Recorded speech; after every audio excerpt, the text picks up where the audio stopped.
Je vous salue dans le nom précieux de notre Seigneur Jésus-Christ. Ce matin, bien-aimé de Dieu, le Seigneur nous a fait encore la grâce de nous prêter le souffle de vie. Et nous devons nous poser une seule et unique question qui nous permet de chercher sa face. Est-ce que l'Éternel approuve-t-il mes voies? L'Éternel approuve-t-il mes voies? L'Éternel approuve-t-il la façon dont je marche?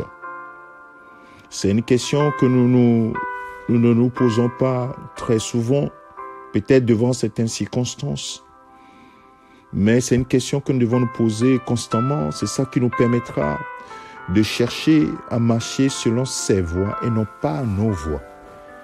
La parole de Dieu nous dit dans Proverbes chapitre 16, le verset 7, « Quand l'Éternel approuve les voies d'un homme, il dispose même ses ennemis à faire la paix avec lui. » Dans la version Louis II, il dit « dispose même le cœur de ses ennemis en sa faveur. » Est-ce que le Seigneur approuve tes voies? S'il approuve tes voies, sache qu'il va disposer tes adversaires en ta faveur. En quelque sorte, Dieu sera de ton côté.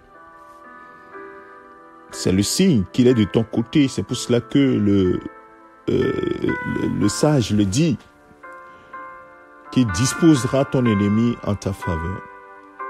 Bien-aimé, la question que tu dois te poser constamment, c'est de considérer tes voies. Et dans Proverbes chapitre 4, le verset 26 nous le dit, de considérer nos voies.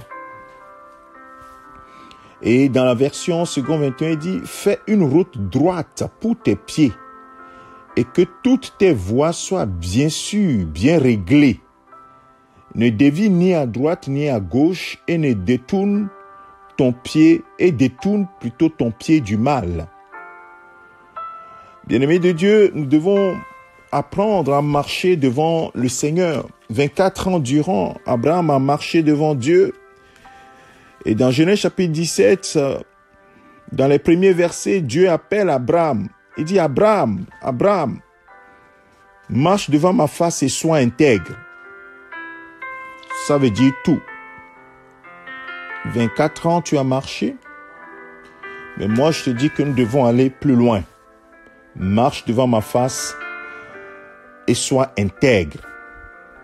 Bien-aimé, l'Éternel approuve-t-il tes voies?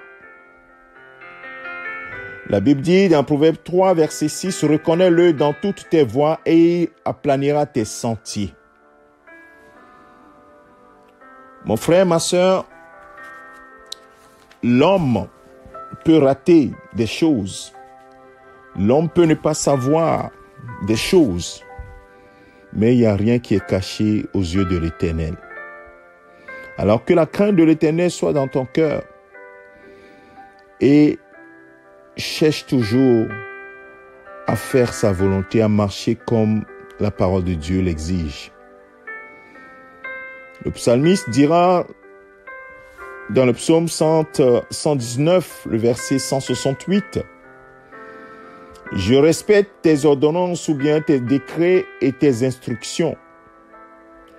Oui, toutes mes voies sont devant toi. » Alors ce matin, Père, toutes nos voies sont devant toi. Tu nous connais mieux que nous-mêmes. Tu me connais, tu connais mon frère qui écoute ce message, ma soeur qui écoute ce message. Tu nous connais par cœur. Seigneur, nos voies sont devant toi. Ô Père, aide-nous par ton Esprit Saint à marcher selon tes ordonnances et à marcher, Seigneur, selon ta parole constamment. Nous te supplions, Seigneur, accorde-nous la grâce d'être humble et de ne pas faire à notre tête, de ne pas être orgueilleux dans notre cœur et de prendre des décisions de marcher comme nous le sentons, comme nous le voulons. Mais Seigneur, de nous conformer toujours à ta parole. Seigneur, je te supplie que cela soit le partage de mon frère, le partage de ma sœur, puisque Seigneur, toutes nos voies sont devant ta face, rien n'est caché devant toi. Et le signe que nous aurons comme que tu es de notre côté, que tu approuves nos voies, c'est que tu disposeras le cœur de nos adversaires en notre faveur. Seigneur, merci à toi parce que tu es fidèle. Et toi, tu le feras. Donne-nous, Seigneur, de marcher comme toi tu veux. Tu es à la porte. Que nos voies soient réglées devant toi véritablement. Au nom de Jésus-Christ, ton Fils bien-aimé. Amen. Bien-aimé, c'est ton serviteur, le pasteur Alexandre. Que le Seigneur te bénisse, que ta grâce soit sur toi. Au nom de Jésus. Amen.